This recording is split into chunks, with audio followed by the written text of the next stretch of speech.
Sustainability takes forever and that's the point. Sat Sri अकाल।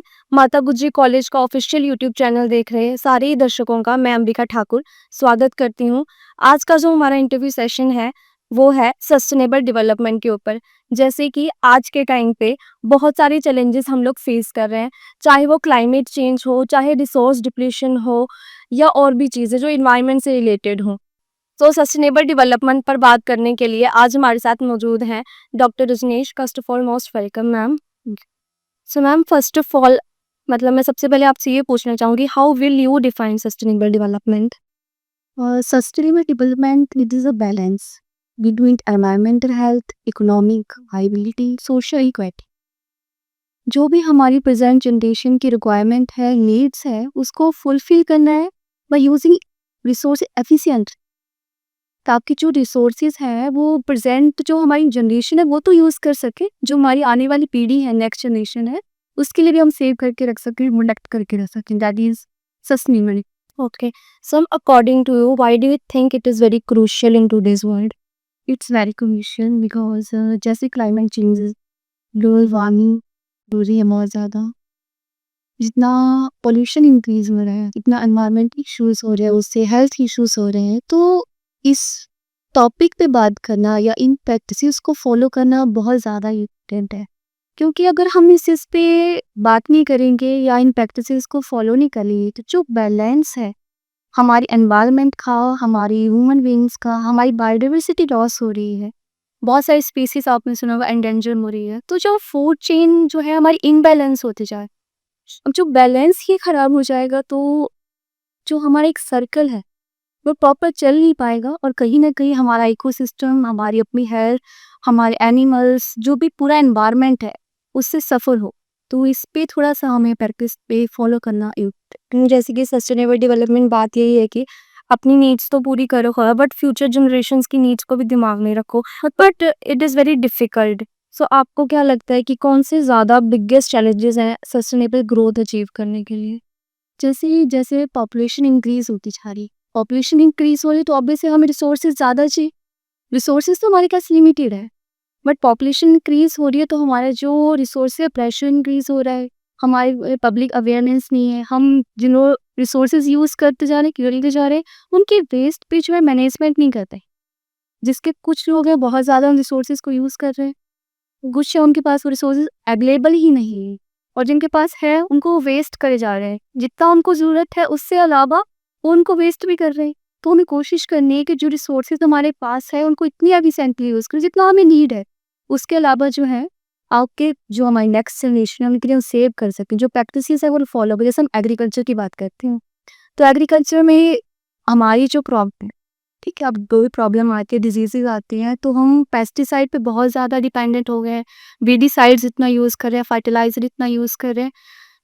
हमारी जो लैंड है उसकी फर्टिलिटी कम हो रही है, उससे एनवायरनमेंट पोल्यूशन हो रहा है। फर्टिलाइजेशन से क्या होता है, रेजिड्यू प्रॉब्लम रहती है। रेजिड्यू प्रॉब्लम रहती है तो जो हम क्रॉप यूज़ कर रहे हैं तो रेजिड्यू हमारे अंदर जाए, हमारे हेल्थ इश्यूज आ रहे हैं, ह्यूमन को भी प्रॉब्लम है, एनवायरनमेंट को भी प्रॉब्लम है, हमारा इको बैलेंस जो है वो खराब हो रहा है, हमारी सॉइल खराब हो रही है, वाटर पोल्यूशन हो रहा है। तो जो सारे पैरामीटर्स हैं, तो इसके लिए हम क्या कर सकते हैं, सस्टेनेबल अप्रोच के लिए जा सकते हैं। जैसे कि आप जैसे नेचुरल फार्मिंग आजकल चल रहा है, या आप IPM होता है, integrated pest management, integrated disease management practices है, उनको हम फॉलो कर सकते हैं। उसमें क्या है, जितनी भी प्रैक्टिसेस है किसी एक प्रैक्टिसेस पे हम डिपेंडेंट भी रहते हैं। जैसे केमिकल है, हमारा फोकस क्या है कि कोई भी प्रॉब्लम आ रही है, हमने केमिकल पे सीधा केमिकल यूज़ किया, स्प्रे कर दो और प्रॉब्लम को मैनेज कर दो। अगर हम सारी प्रैक्टिसेस को स्टार्टिंग से फॉलो करें, जैसे सैनिटेशन हो, क्रॉप रोटेशन हो गया, रेजिस्टेंट वैराइटीज़ यूज़ कर रही हो, वीड्स आसपास रिमूव करो, सैनिटेशन करो, उसको डीप समर प्लोइंग करते हैं, बायो कंट्रोल्स होते हैं, बोटेनिकल्स होते हैं, उन सबको यूज़ करें। और लास्ट में हम केमिकल, हम ये कहें कि हम फुली इंडिपेंडेंट हो जाएं केमिकल से, वो नहीं हो सकता। पर सारी प्रैक्टिसेस को हम फॉलो करें अगर, तो हम कहीं ना कहीं सस्टेनेबल डेवलपमेंट की साइड जा सकते हैं। जैसे भी आपने वाटर पोल्यूशन की भी बात की, बहुत सारे इश्यूज है, water pollution, air pollution, climate change, deforestation. So ma'am आपको क्या लगता है इनकी वजह से मतलब ये कहीं ना कहीं इम्पैक्ट कर रहे हैं सस्टेनेबिलिटी को? इको बहुत इम्पैक्ट कर रहे हैं। इसकी वजह से आप देखो कितना क्लाइमेट चेंजेस हो रहे हैं, एक्सट्रीम गर्मियाँ हो रही है, कंटिन्यू रेनफॉल हो रहा है। अब जो हमारा एक पर्टिकुलर सीज़न था कि ये समर सीज़न है, विंटर सीज़न है, रेनफॉल सीज़न है, अब वो आगे पीछे हो गया है। कभी भी इतनी ज़्यादा गर्मियाँ हो जा रही हैं, कभी इतनी बारिशें हो रही हैं, उससे क्या हमारी क्रॉप को भी इफ़ेक्ट पड़ रहा है। अब इतनी पॉपुलेशन है, उसकी हमें जो रिक्वायरमेंट है उसको फुलफ़िल करने के लिए उतनी प्रोडक्शन चाहिए। अगर प्रॉपर सीज़न नहीं होगा, तो हमारी क्रॉप की जो प्रोडक्शन है उस पे इफ़ेक्ट पड़ेगा, उसकी क्वालिटी पे इफ़ेक्ट पड़ेगा। क्वालिटी अच्छी नहीं तो फूड सिक्योरिटी जो इश्यूज़ आएँगे, न्यूट्रिशन इश्यूज़ आएँगे। हमें नहीं पता जो हम प्रोडक्ट ले रहे हैं वो अच्छा है कि नहीं। वो हमारे लिए खाने लायक है भी नहीं है, उसमें न्यूट्रिशन प्रॉपर्टीज़ उस तरह की है कि नहीं है। अब हम कितना सुनते कि वेजिटेबल खा रहे हैं, हम ये फ्रूट्स खा रहे हैं, उसमें कितना केमिकल है। तो एक तो क्रॉप नहीं आ रही है, प्रॉपर प्रोडक्शन नहीं आ रही, फिर भी हम पॉपुलेशन की रिक्वायरमेंट फुलफिल कर रहे हैं।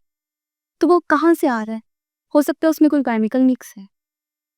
तो क्लाइमेट की चेंज की वजह से क्या है कि हमारी प्रोडक्शन डिक्रीज़ होती जा रही है और उसके साथ डिफॉरेस्टेशन बात कर रहे हैं, पॉल्यूशन की बात कर रहे हैं, हमारा सॉइल हेल्थ ख़राब हो गई है, एनवायरनमेंट में इतना पॉल्यूशन आ रहा है।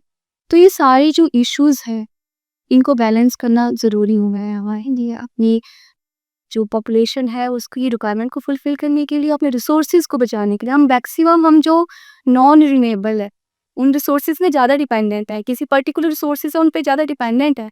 उनकी डिपेंडेंसी के लिए हमें अल्टरनेट प्रैक्टिसेस फ़ॉलो करनी पड़ेगी ताकि डिपेंडेंसी कम हो। हम बात तो करें तो पहले हमें ये तो पता होना चाहिए कि उनकी डिपेंडेंसी कम कैसे करें। उसके लिए हम उन चीज़ों पे फ़ोकस करना चाहिए, उन चीज़ों की अवेयरनेस को फैलाना चाहिए। एक तो अवेयरनेस कम है, ऊपर से जो टेक्नोलॉजी है, स्किल्ड है, जो फाइनेंशियली गैप है, कहीं न कहीं वो भी इस पे इम्पैक्ट कर रहा है। हमारी जो पॉलिसीज़ इतनी बनी है पर वो इम्प्लीमेंट नहीं हो पा रही। जब वो इम्प्लीमेंट नहीं हो पा रही तो वो फार्मर्स तक पहुँचेगी कैसे? तो वो सारी चीज़ें इसमें इन्वॉल्व हैं, है ना? जैसे हम यूएन ने हमें सस्टेनेबल डेवलपमेंट गोल्स दे रखे हैं, जैसे climate action, clean water and sanitation. So आपको क्या लगता है कौन से सस्टेनेबल डेवलपमेंट जो गोल्स हैं they need urgent attention? Okay. वैसे ये टोटल जितने गोल्स हैं वो 70, उसमें से जो 5 गोल हैं, जिनको बहुत ज़्यादा ज़रूरत है कि आजकल हम उसको फोकस में करें। क्लाइमेट चेंज इज़ फर्स्ट, ठीक है? Second one is life on land, यानी बायोडाइवर्सिटी की बात करते हैं। जैसे-जैसे क्लाइमेट चेंज हो रहा है, पॉल्यूशन हो रहा है, जो प्रॉब्लम्स आ रही हैं उससे क्या है, जो प्रजातियाँ हैं, जो बैलेंस है, ठीक है? तो उसके लिए हर एक प्रजाति का होना इम्पोर्टेंट है। तो कुछ प्रजातियाँ जो विलुप्त होती जा रही, loss of biodiversity, then clean water, sanitation, affordable and clear energy. हम मोस्टली जो है नॉन रिन्यूएबल जो फॉसिल फ्यूल्स हैं उन पे डिपेंडेंट है। हमें ऐसे रिसोर्सेज पे फोकस करना चाहिए जो रिन्यूएबल रिसोर्सेज हैं, सोलर एनर्जी हो गया, विंड एनर्जी हो गया, उन पे थोड़ा फोकस करें। पूरा डिपेंडेंट नहीं बट हम ताकि बैलेंस कर सकें उन चीज़ों को, ठीक है? नो जीरो हंगर, ठीक है? नो पॉवर्टी, ये कुछ हमारे गोल्स हैं जिन पे हमें आजकल अटेंशन देने की ज़रूरत है, ठीक है? इन जैसे सस्टेनेबिलिटी सबसे ज़्यादा यूथ से रिलेटेड है ना, क्योंकि उन्हीं की फ्यूचर नीड्स की बात हो रही है। सो आपको क्या लगता है, एक तो एजुकेशन और दूसरा यूथ, सस्टेनेबिलिटी में ये क्या रोल प्ले कर रहे हैं? Education is most important. Education, अगर हमें नॉलेज नहीं है उस चीज़ की, हमें पता है नहीं सस्टेनेबल डेवलपमेंट क्या है और हमें क्यों ज़रूरत है उस पे फोकस करने की, पहले हमें वो चीज़ अवेयरनेस होनी चाहिए। वो हमें एजुकेशन से आएगी, जो नॉलेज है, जो स्किल्स डेवलपमेंट होगी, एनकरेजमेंट, वो सारा हमें एजुकेशन से आएगा। पहले हमें चीज़ों को पता तो हो कि एक्चुअल में सस्टेनेबल होना होता क्या है, सस्टेनेबल डेवलपमेंट होती क्या है, उसके बारे में नॉलेज वो हमें किससे आएगी? एजुकेशन से। हमें उसके बारे में पता होना चाहिए। अगर वो पता लग गया तो हम क्या कैसी प्रैक्टिसेस है, क्या स्किल्स हैं जिनको फॉलो करें, वो सारा हमें एजुकेशन से ही पता लगेगा। और रही यूथ की बात, youth is most important. Youth एक एनर्जेटिक जनरेशन है, वो ही मेन जनरेशन है जो कि आगे हाई हाई प्रैक्टिसेस को फॉलो करते हैं। और सबसे बड़ी बात कि यूथ जो है हर चीज़ को जल्दी अडॉप्ट कर लेता है। तो जो भी हम प्रैक्टिसेस या कोई भी चेंज लाना चाहेंगे तो यूथ उसको जल्दी अडॉप्ट कर लेता है और एनर्जेटिकली उस पे काम कर सकता है। तो youth और education is both are important for this sustainable development approach को इंक्रीज करने के। जैसे यूथ और एजुकेशन भी इम्पोर्टेंट है ना, तो ऐसे अब ये स्टार्टअप भी कर सकते हैं इस पे, या कोई प्रोग्राम है या ट्री प्लांटिंग की बात करें, रिसाइकलिंग की बात करें, इतनी प्रैक्टिस, और वो स्किल्स को जल्दी सीख सकता है कि वो कैसे हम रिसाइकलिंग करें, वेस्ट मैनेजमेंट करना है उस कैसे हम मैनेज कर सकते हैं, कि रिसाइकलिंग करनी है, कैसी कैसी टेक्नोलॉजी है, कौन सी स्किल्स है या प्रैक्टिसेस इसको हम अडॉप्ट कर सके। तो यूथ उसको जल्दी सीखे, उसको जल्दी काम करता है। हाँ मैम, जैसे आपने बात की ना प्लांट मोर ट्रीज रिसाइकलिंग, सो आप कुछ ऐसे मेथड सजेस्ट करोगे जिनकी वजह से सस्टेनेबिलिटी ग्रोथ ज़्यादा से ज़्यादा बढ़े? मेजरली आजकल आपने वो सुना होगा zero budget farming and organic farming, natural farming, agro forestry सुना है आपने। तो इसमें क्या है कि जो हमारी लैंड है मोस्टली फर्टिलाइजर पे डिपेंडेंट हो गया है। तो इतनी फर्टाइल जो फर्टिलिटी है उसकी जो प्रोडक्शन रेट है हमारे सॉइल का वो कम हो गया है, ठीक है। तो उसको बैलेंस करने के लिए अब एकदम से हम कहें कि हम केमिकल ना यूज़ करें तो इट्स नॉट पॉसिबल, ठीक है। डिजीज़ आएगी, प्रॉब्लम आएगी, प्लांट से पेस्ट भी आएंगे, डिसीज़ भी आएंगे। तो हम ये सोचे कि बिना केमिकल के हम अपनी फील्ड को मैनेज कर सकते हैं, वो थोड़ा सा डिफिकल्ट है। तो जीरो बजट और ऑर्गेनिक फार्मिंग का मतलब है कि आप जो ऑर्गेनिक प्रैक्टिसेस हैं ये अपना बोटानिकल्स होते हैं, जो मेडिसिनल प्लांट्स हैं इनका एक्सट्रैक्ट हो गया, या जितनी प्रैक्टिसेस हैं उन सारों को फॉलो करें हूँ, सैनिटेशन करें, पहले ही डिजीज फ्री सीड्स करें, उन सारी चीज़ों को एक साथ मिला के हम बैलेंस करके चलें। उसके बाद एग्रो फॉरेस्ट्री हो गया, ठीक है। जो सस्टेनेबल ट्रांसपोर्ट सीएनजी आजकल व्हीकल्स चले हुए हैं, आप वाटर मैनेजमेंट कर सकते हो, रेन हार्वेस्ट वाटर को सेव करके रख सकते हैं। ये सारी कुछ प्रैक्टिसेस हैं जो आजकल फॉलो। ठीक है मैम, सो जैसे पब्लिक अवेयरनेस और पार्टिसिपेशन, ये कितनी इम्पोर्टेंट है सस्टेनेबिलिटी ग्रोथ को और बढ़ाने के लिए? ये बहुत इम्पोर्टेंट है। मैंने अभी बात भी करी कि जब तक हमें अवेयरनेस नहीं है, नॉलेज नहीं है चीज़ की, तो हम इस पे काम नहीं कर सकते। तो पहले तो हमें अवेयरनेस फैलाने की ज़रूरत है कि आप इस पे फोकस करो, जो हम चीज़ें यूज़ कर रहे हैं, ठीक है, ओके, हर एक इंसान को नीड है, वो यूज़ करेगा, करो, बट एफिशिएंटली। इस तरह से यूज़ करो, ठीक है। आप अपना अपने लिए रिसोर्सेज यूज़ कर रहे हो, वेस्ट मत करो चीज़ों। उन छोटी-छोटी अगर हम इंडिविजुअली उन सब चीज़ों को बैलेंस करके चलें, मैनेज करके चलेंगे, तो कुछ हद तक वो हम आगे भी उससे रिसोर्सेज को सेव करके चल सकते हैं। तो public awareness is very important. Okay sir, जैसे आपने बताया सस्टेनेबिलिटी के लिए public awareness, action, education, youth, ये सब बहुत इंपॉर्टेंट है। अगर हम स्मॉल स्मॉल चेंजेस भी लेंगे तो उससे काफ़ी ज़्यादा बड़ा इम्पैक्ट पड़ेगा। सो एट द एंड, आप आज की यूथ और जनरेशन को क्या मैसेज देना चाहोगे related to sustainability and its growth? सबसे पहले तो हम इतने चेंजेस की बात करते हैं कि ये भी कर दो, वो भी कर दो, इट्स नॉट पॉसिबल जब तक हम खुद को चेंज नहीं कर सकते। अगर हम सोचें कि हमारी कम्युनिटी ये कर दे या इंस्टीट्यूट ये कर दे, गवर्नमेंट ये कर दे, पर वो सिर्फ पॉलिसी लागू कर सकती है, वो ये चीज़ कर सकती है, हाँ ये चीज़ें होनी चाहिए। बट मुझे लगता है कोई भी चेंज लाने से पहले हमें खुद को चेंज करना पड़ता है, ठीक है। सस्टेनेबिलिटी लाइफ तो हमें भी चाहिए, हर एक इंसान को चाहिए। तो जो चेंज लाना है पहले खुद से लेके आप, हम बोलते हैं कि सामने वाला बदल जाए, बट पहले हमें खुद को बदलना आना चाहिए। जब हम खुद को बदलना स्टार्ट कर देंगे, हम अपनी लाइफ में डेली रूटीन में लाइट्स हैं, वाटर है, फूड कितना वेस्ट करते हैं, अगर हम उनको ही बैलेंस करना स्टार्ट कर दें, जितनी लाइट की ज़रूरत है उतना यूज़ करें, जितनी पानी की ज़रूरत, एक्सेसरी चीज़ों को ना यूज़ करें, वो रिसोर्सेज हैं, राइट। छोटी छोटी चीज़ें हैं, स्मॉल चीज़ें हैं।